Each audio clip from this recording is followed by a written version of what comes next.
Hello student, कैसे हो? आशा करता हूँ ठीक ही होंगे। तो आज हम कक्षा 9 का फिजिक्स का एक टॉपिक तरंगों के प्रकार का अध्ययन करेंगे। देखिए देखिए तरंगों के प्रकार। तरंगे मुख्य रूप से दो प्रकार की होती हैं। तरंगे मुख्य रूप से दो प्रकार की होती हैं। एक है यांत्रिक तरंगे और दूसरा है विद्युत चुंबकीय तरंगे। यांत्रिक तरंगे वह तरंगे होती हैं यांत्रिक तरंगे वह तरंगे होती हैं जिनके चलने के लिए किसी माध्यम की आवश्यकता पड़ती है। यांत्रिक तरंगे वह तरंगे हैं जिनके चलने के लिए किसी माध्यम की आवश्यकता पड़ती है। और विद्युत चुंबकीय तरंगे वह तरंगे होती हैं जिनके संचरण के लिए किसी माध्यम की आवश्यकता नहीं होती है। ये तरंगे निर्वात में भी चल सकते हैं। यांत्रिक तरंगों में आता है जैसे ध्वनि तरंगे, और विद्युत चुंबकीय तरंगों में आता है जैसे प्रकाश है, रेडियो तरंगे हैं, ये सभी आते हैं। तो तरंगे दो प्रकार की, पहला यांत्रिक तरंगे, दूसरा विद्युत चुंबकीय तरंगे। यांत्रिक तरंगे वह तरंगे हैं जिनके संचरण के लिए माध्यम की आवश्यकता होती है। ये किसी माध्यम की प्रत्यास्था, घनत्व आदि बातों पर निर्भर करती हैं। विद्युत चुंबकीय तरंगे वह तरंगे होती हैं जिनके संचरण के लिए माध्यम की आवश्यकता नहीं होती है। ये किसी माध्यम पर निर्भर ही नहीं करती हैं। और इस प्रकार की तरंगों का जो उदाहरण है वो है प्रकाश तरंगे, रेडियो तरंगे आदि। और इन तरंगों की चाल 3 × 10⁸ प्रकाश की चाल के बराबर 3 × 10⁸ मीटर प्रति सेकंड होती है। जबकि यांत्रिक तरंगे इसकी चाल माध्यम के अनुसार बदलती रहती है। अब इसके बाद चूंकि हम पाठ ध्वनि पढ़ रहे हैं, जो हमारा टॉपिक है, जो पाठ है वो नाम है ध्वनि। तो ध्वनि तरंगे इसी यांत्रिक में आती हैं, तो हम यांत्रिक तरंगों को और आगे पढ़ेंगे। यांत्रिक तरंगों के प्रकार। तो यांत्रिक तरंगे दो प्रकार की होती है, एक अनुप्रस्थ तरंगे और दूसरा है अनुदैर्ध्य तरंगे। पहले तरंगे दो प्रकार की, एक यांत्रिक एक विद्युत चुंबकीय। यांत्रिक तरंगों के चलने के लिए माध्यम की आवश्यकता होती है और विद्युत चुंबकीय तरंगों के चलने के लिए माध्यम की आवश्यकता नहीं होती है। यांत्रिक तरंगे दो प्रकार की होती हैं, एक अनुप्रस्थ तरंगे और दूसरा है अनुदैर्ध्य तरंगे। अब हम सबसे पहले देखते हैं अनुप्रस्थ तरंगे क्या है।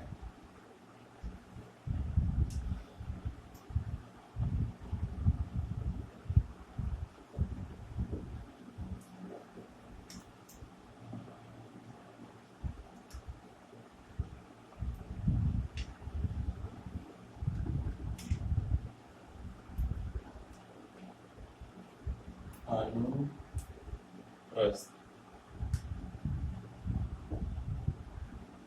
तरंगे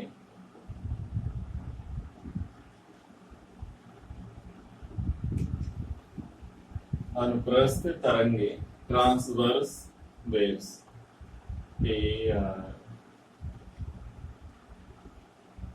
ट्रांसवर्स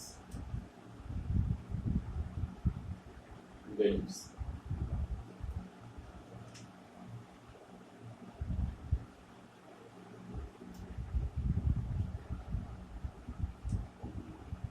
तो सबसे पहले इसका एक उदाहरण देकर समझने का प्रयास करते हैं। मान लीजिए एक दीवार है यहाँ पर, और इसमें एक लगा हुआ है हुक। इसमें लगा हुआ एक हुक है दीवार में, और इसमें से एक रस्सी बांधी गई है, और रस्सी को यहाँ कोई व्यक्ति पकड़कर इसको झटका देता है। जब झटका देगा तो रस्सी में कंपन उत्पन्न होगा, और रस्सी जो है इस तरीके से चलती हुई यहां तक पहुंच जाएगी कंपन। तो जब हम रस्सी को झटका देंगे यहाँ से, तो रस्सी ऐसे कहीं ऊपर कहीं नीचे ऐसे होती हुई यहाँ से शुरू होगी, और ये ऐसे हिलते हुए यहाँ तक पहुंच जाएगी। तो ये जो तरंगे हमको मिली, ये तरंगे हो गई। जब हमने इसको झटका दिया यहाँ से पकड़कर, तो कहीं ऐसे रस्सी का कुछ भाग ऊपर हो गया, कहीं नीचे हो गया, कहीं ऊपर हो गया, कहीं नीचे हो गया। तो तरंगे हमारे कंपन यहाँ से शुरू हुआ था और चलते हुए धीरे धीरे यहाँ तक पहुंच गया। ये हमारे तरंग चलने की दिशा हो गई। और जो कंपन हो रहा है इसमें ऐसे ऊपर नीचे, कहीं रस्सी ऊपर है कहीं नीचे है, कहीं ऊपर है कहीं नीचे है, इस तरीके से। तो इसमें जो कंपन है, रस्सी के कणों का कंपन है, वो ऊपर नीचे हो रहा है और तरंग चलती हुई किनारे से दूसरे किनारे तक पहुंच रही है। तो हम कह सकते हैं कि इसमें तरंग चलने की दिशा और कणों के कंपन की दिशा दोनों के बीच जो कोण है वो 90 डिग्री है, 90 अंश। ये हमारी अनुप्रस्थ तरंगे हैं। तो वह तरंगे अनुप्रस्थ तरंगे वह तरंगे होती हैं जिसमें तरंग संचरण की दिशा या तरंग चलने की दिशा और कणों के कंपन की दिशा के बीच का कोण 90 अंश होता है। यानी वह यांत्रिक तरंगे जिनमें माध्यम के कणों का कंपन तरंग संचरण की दिशा के लंबवत होता है, ये तरंग संचरण है। तरंग संचरण, तरंग संचरण की दिशा। और ये जो देख रहे हो ये कणों के कंपन की दिशा, कणों के कंपन की दिशा, की दिशा। तो दो बातों का ध्यान रखना, एक तरंग संचरण की दिशा, एक कणों के कंपन की दिशा। तो यहाँ कणों के कंपन की दिशा जो है तरंग संचरण के लंबवत होती है। ऐसी तरंगों को अनुप्रस्थ तरंगे कहा जाता है। तो अनुप्रस्थ तरंगे वह यांत्रिक तरंगे हैं जिनमें तरंग संचरण की दिशा के लंबवत कणों के कंपन होते हैं, या वह तरंगे जिनमें माध्यम के कणों के कंपन तरंग संचरण की दिशा के लंबवत होते हैं, उन्हें अनुप्रस्थ तरंगे कहते हैं। अब अनुप्रस्थ तरंगों को थोड़ा और बनाते हैं। देखिए, जैसे मान लो इस पर हम दिखा रहे हैं, ये समय है या तरंग संचरण की दिशा है, और इस पर इसका आयाम a। जो तरंगे हमारी चलती है ऐसे कहीं ऊपर कहीं नीचे, कहीं ऊपर कहीं नीचे, ऐसे चलती है। तो यहाँ पर ये हो गया हमारा अनुप्रस्थ तरंगे। इसमें तरंग संचरण की दिशा, वेग की दिशा ये है, इधर है, वेग भी है, और आयाम जो है कणों के कंपन ऐसे ऊपर नीचे हो रहे हैं, ये कंपन की दिशा कह सकते हैं, कंपन की दिशा। तो कणों के कंपन की दिशा और ये हो गया तरंग संचरण की दिशा, दोनों एक दूसरे के बिल्कुल लंबवत होते हैं। तो इसमें जो होता है, कुछ बातों का हमें ध्यान रखना है यहाँ पर। इसको बोलते हैं, जो ऊपर उठा हुआ भाग है इसको कहते हैं श्रृंग, श्रृंग, और ये जो गहरा भाग है इसको कहते हैं गर्त।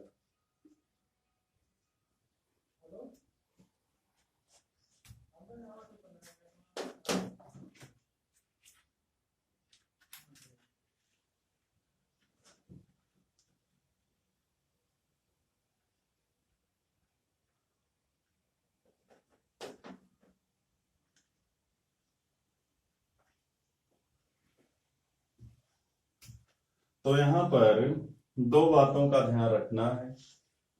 जब कंपन होता है कणों का, तो इसमें जो ऊपर उठे हुए कणों के ऊपर उठे हुए भाग, माध्यम का जो भाग ऊपर उठा हुआ होता है उसको बोलते हैं श्रृंग, और जो गहरा भाग होता है उसको बोलते हैं गर्त।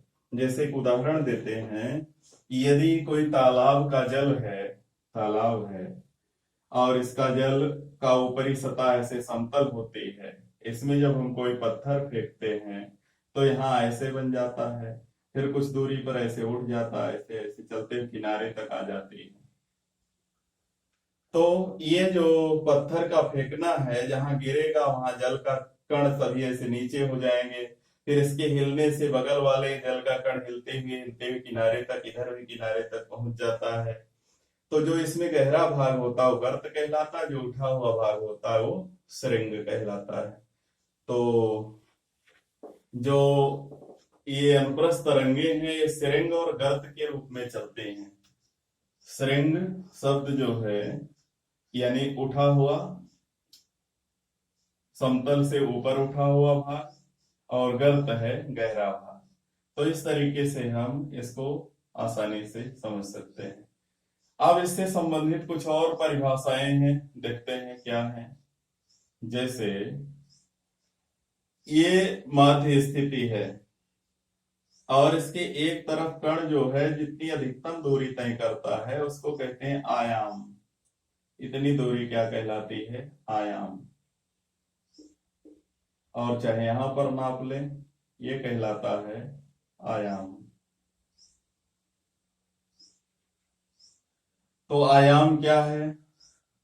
तरंग गति करते हुए या कहें अनुप्रस्थ तरंगों में ये साम्य स्थिति से, इसको कहते हैं साम्य स्थिति, जो माध्य स्थिति है। माध्य स्थिति के किसी एक और कण का अधिकतम विस्थापन आयाम कहलाता है।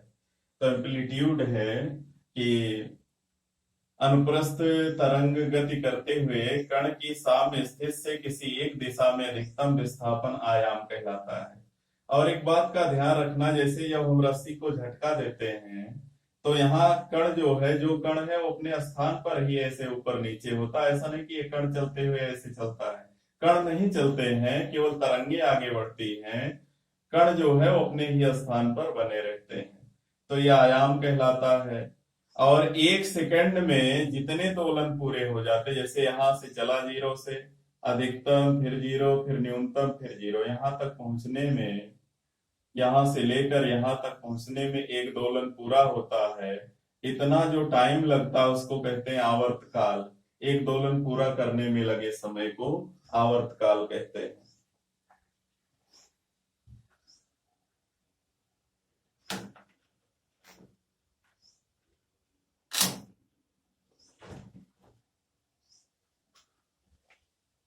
अब इसके बाद है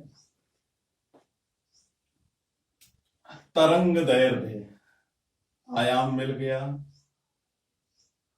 हमने आयाम पढ़ा। आयाम किसी एक और साम्य स्थिति से किसी और एक और अधिकतम विस्थापन आयाम कहलाता है। आवर्त काल एक दोलन पूरा करने में लगा समय आवर्त काल कहलाता है। आवृत्ति, आवृत्ति आयाम को ए से लिखते हैं, आवर्त काल को टी से लिखते हैं, आवृत्ति को स्मॉल एन से लिखते हैं। आवृत्ति तो एक सेकंड में पूरे किए गए कंपन की संख्या आवृत्ति कहलाती है। दोलन करते हुए कण द्वारा एक सेकंड में पूरे किए गए दोलन की संख्या, हमने बताया एक दोलन जो है जीरो से शुरू हो या अधिकतम से शुरू हो और फिर एक चक्कर पूरा करके वहां आ जाए तो कहेंगे एक दोलन पूरा हुआ। ऐसे मान लो एक सेकंड में 10 दोलन करता है तो आवृत्ति 10 कंपन प्रति सेकंड या 10 हर्ट्ज कहलाएगी। आवृत्ति है, आवर्त काल है, आयाम हुआ। अभी तरंग दैर्ध्य, तरंग दैर्ध्य, वेवलेंथ। क्या है तरंग दैर्ध्य? एक दोलन पूरा करने में चली गई दूरी या एक सिरिंग से दूसरे सिरिंग के बीच की दूरी या एक गर्त से दूसरे गर्त के बीच की दूरी या एक दोलन के दौरान चली गई दूरी, कहीं से भी ले सकते हैं। तो किसी दोलन कार्यकण द्वारा एक दोलन पूरा करने में तरंग द्वारा तय की गई दूरी तरंग दैर्ध्य कहलाती है। अब इसके बाद है तरंग वेग। जब हमने आवर्त काल और तरंग दैर्ध्य पढ़ लिया तो तरंग वेग बराबर, तरंग वेग को भी से लिखते हैं होता दूरी बटा समय यानी लैम्डा बाई टी। तो तो एकांक समय में किसी तरंग द्वारा तय की गई दूरी को तरंग दैर्ध्य कहते हैं। एकांक समय में किसी तरंग द्वारा तय की गई दूरी को उसकी तरंग दैर्ध्य कहते हैं। तो तरंग दैर्ध्य को भी से लिखते हैं। अगर जो आवृत्ति है, चूंकि आवृत्ति n बराबर सूत्र होता 1/t, ये भी एक फार्मूला है। तो अगर इसका प्रयोग यहां करें 1/t को 1/t के स्थान पर n लिख लें तो एक सूत्र मिलेगा v बराबर n इंटू लैम्डा। तो तीन फार्मूला यहां हमको मिलेगा, v is equal to lambda by t, या n बराबर 1/t और v बराबर n लैम्डा। अब देखते हैं कि जो अनुप्रस्थ तरंगे होती है वो कहाँ चल सकती है, किस माध्यम में चल सकती है। तो जो अनुप्रस्थ तरंगे होती हैं उसी माध्यम में चलती हैं जहां पर थोड़ी सी दृढ़ता पाई जाती है। अब दृढ़ता कहाँ पाई जाती है? अनुप्रस्थ तरंगे ठोसों में,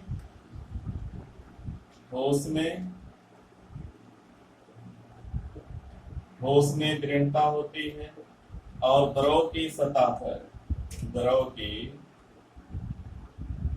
पर, ऊपरी सतह पर, इसे द्रव का जो ऊपरी तल होता है वो थोड़ा सा हार्ड होता है, उस पर चल सकती है और ठोसों में चल सकती है। ये तरंगे श्रृंग और गर्त के रूप में आगे बढ़ती हैं। इनमें कणों का कंपन तरंग संचरण की दिशा के लंबवत होता है। अब देखते हैं अनुदैर्ध्य तरंगे। अनुदैर्ध्य तरंगे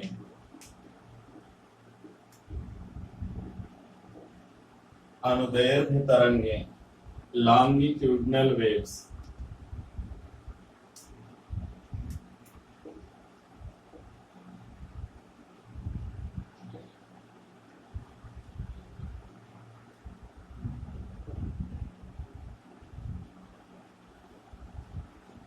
अनुदैर्ध्य तरंगे क्या होते हैं, इसको भी एक उदाहरण के माध्यम से समझते हैं। मान लेते कोई भारी धातु है और यहाँ पर एक हैमर ले लेते हैं, हथौड़ा, इस पर मारते हैं तेजी से चोट। भारी धातु मान लो लोहे का एक बड़ा सा टुकड़ा है या पीतल का एक बड़ा सा टुकड़ा है, और हमने ले लिया एक हैमर और हैमर की सहायता से इस पर चोट किया। जब इस पर हमने चोट किया, इस पर तेजी से मारा, तो जो यहाँ माध्यम के कण इस किनारे पर होंगे वो बिल्कुल ऐसे अंदर की ओर थोड़ा सा दब जाएंगे। जब दबेंगे तो यहाँ जो कण होगा उसको धक्का देंगे, ये ऐसे ऐसे, और जब इससे दूसरे से टकराएंगे तो फिर वापस दूसरी ओर लौट आएंगे। आगे वाला कण ऐसे कंपन करने लगेगा, ये अपने आगे वाले को धक्का देगा, ये आगे वाला ऐसे कंपन करने लगेगा, ये अपने आगे वाले को कंपन कराएगा। कोई कण अपने स्थान से नहीं हटेगा, लेकिन एक कण से दूसरे कण में होते हुए जो कंपन है वो दूसरे किनारे तक यहाँ पहुंच जाएगा। तो इस तरीके से देखो, तरंगे यहां से चलकर इधर जा रही है भी, और जो कणों के कंपन है बिल्कुल इसी दिशा में हो रहे हैं। तो ये जो होता है इसमें तरंग संचरण की दिशा में ही कणों के कंपन होते हैं। अनुदैर्ध्य तरंगे वे यांत्रिक तरंगे हैं जिनमें माध्यम के कणों के कंपन तरंग संचरण की दिशा में ही होते हैं। जिधर तरंग चलती है उसी दिशा में कणों के कंपन भी होते हैं, तो इसको अनुदैर्ध्य तरंगे कहते हैं। अनुदैर्ध्य तरंग किसी भी माध्यम में चल सकती, चाहे ठोस हो, द्रव हो या गैस हो, तीनों माध्यमों में बड़ी आसानी से चल सकते हैं। और इससे संबंधित कुछ बातें हैं, जैसे जब हमने यहाँ पर हथौड़े से प्रहार किया तो देखते हैं क्या हुआ होगा। यहाँ पर जो कण थे वो अगले को धक्का दिए, आगे जो कण रहे होंगे वो एक दूसरे के ऐसे बिल्कुल करीब आ गए होंगे। फिर ये जब अगले को धक्का देंगे तो फिर यहाँ कण जो है वो इससे कुछ दूर दूर हो गए होंगे। फिर ये अगले को धक्का देंगे, फिर जो कण है वो एकदम बहुत करीब ऐसे आ गए होंगे। फिर आगे कण काफी दूर दूर हो गए, फिर बहुत करीब आ गए, फिर दूर दूर हो गए। इस तरीके से ये तरंगे चलते हैं। तो इसमें जहां कण बहुत करीब आ जाते हैं इसको कहते हैं संपीडन, कंप्रेशन। और जहां ये दूर दूर हो जाते हैं इसको कहते हैं विरलन।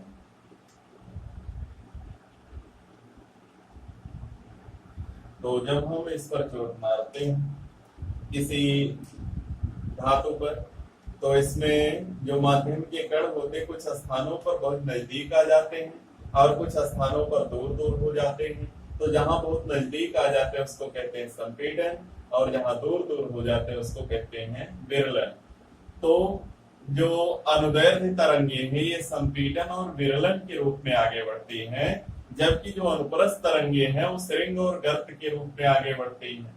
तो जैसे श्रृंग और गर्त वाले से कुछ परिभाषा हमने बनाया था, वैसे संपीडन और विरलन से भी आगे बना सकते हैं। तो पहला अनुदैर्ध्य तरंगे क्या है? वह तरंगे जिनमें माध्यम के कण या माध्यम के कणों के कंपन तरंग संचरण की दिशा में ही होते हैं, उसे अनुदैर्ध्य तरंगे कहते हैं। ये तरंगे ठोस, द्रव, गैस तीनों माध्यम में चल सकती हैं। अनुदैर्ध्य तरंगे संपीडन तथा विरलन के रूप में आगे बढ़ती हैं। संपीडन क्या है?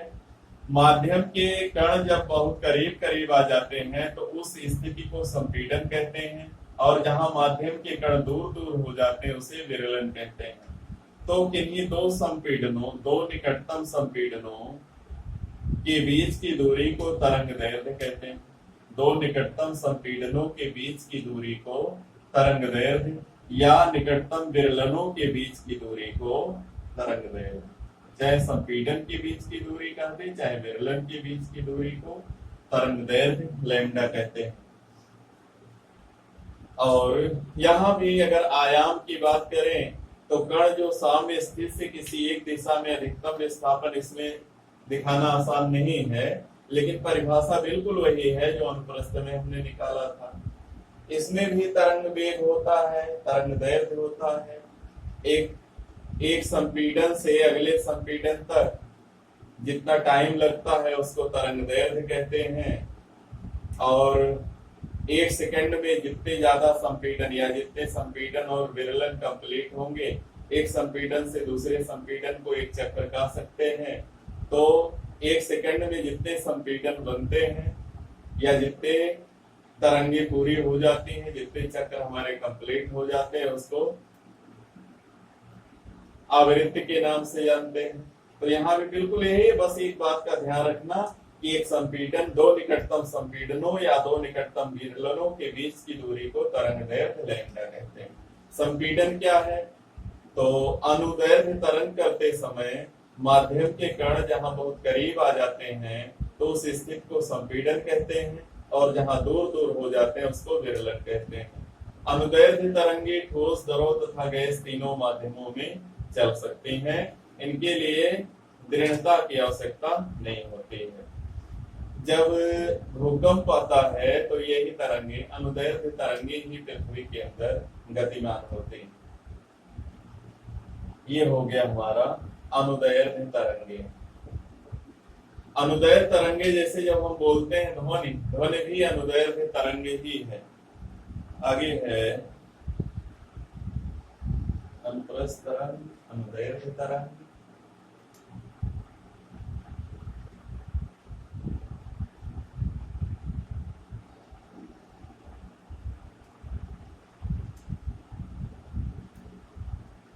अब दोनों में अंतर है, दोनों में अंतर है। तो कुछ अंतर हम बताते हैं। जैसे पहला है कणों के कंपन के आधार पर। अनुप्रस्थ में जो कणों के कंपन होते हैं तरंग संचरण की दिशा के लंबवत होते हैं, और अनुदैर्ध्य में तरंग संचरण की दिशा के समांतर होते हैं या दिशा में होते हैं। अनुप्रस्थ तरंगे श्रृंग और गर्त के रूप में चलती हैं, और अनुदैर्ध्य तरंगे संपीड़न और विरलन के रूप में आगे बढ़ती हैं। किन्हीं दो संपीड़नों, दो निकटतम श्रृंगों या दो निकटतम विरलनों के बीच की दूरी को तरंग दैर्ध्य कहते हैं। इसमें किन्हीं दो निकटतम संपीड़न या किन्हीं दो निकटतम विरलन के बीच की दूरी को तरंग दैर्ध्य कहते हैं। इसमें श्रृंग और गर्त होगा, इसमें संपीड़न और विरलन होगा। और अगला होगा कि अनुप्रस्थ तरंगे केवल ठोसों में और दरों की सतह पर उत्पन्न होती हैं, जबकि अनुदैर्ध्य तरंगे तीनों माध्यमों, ठोस, दरों तथा गैस तीनों माध्यमों में उत्पन्न हो सकती हैं। और अनुप्रस्थ में दाब तथा घनत्व नियत रहता है, इसमें दाब और घनत्व नहीं बदलता है। माध्यम में दाब और घनत्व नियत रहता है। इसमें अनुदैर्ध्य में दाब और घनत्व जो है वो बदलता रहता, परिवर्तित होता रहता। वो संपीड़न और विरलन के कारण इसका दाब और घनत्व लगातार बदलता रहता है। तो बस इस वीडियो में इतना ही। अगर हमारा वीडियो पसंद आएगा तो लाइक कीजिएगा, शेयर कीजिएगा और चैनल को सब्सक्राइब कीजिएगा तथा सरकार द्वारा निर्धारित लॉकडाउन नियमों का पालन करते रहिएगा। धन्यवाद।